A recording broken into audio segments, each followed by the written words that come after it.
একটি গ্রামে পাখি নামে এক মিষ্টি মেয়ে ছিল। তারা খুব গরিব ছিল।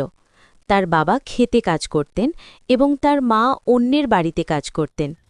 পাখি পড়তে খুব ভালোবাসত এবং অনেক পরিশ্রম করত। সে রাতেও প্রদীপ বা ল্যাম্প জ্বালিয়ে সারা রাত পড়াশোনা করত।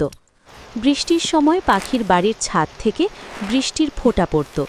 তখন পাখি নিজের বইগুলোকে পলিথিন দিয়ে ঢেকে রাখত। পাখি প্রতিদিন খালি পায়ে হেঁটে স্কুলে যেত।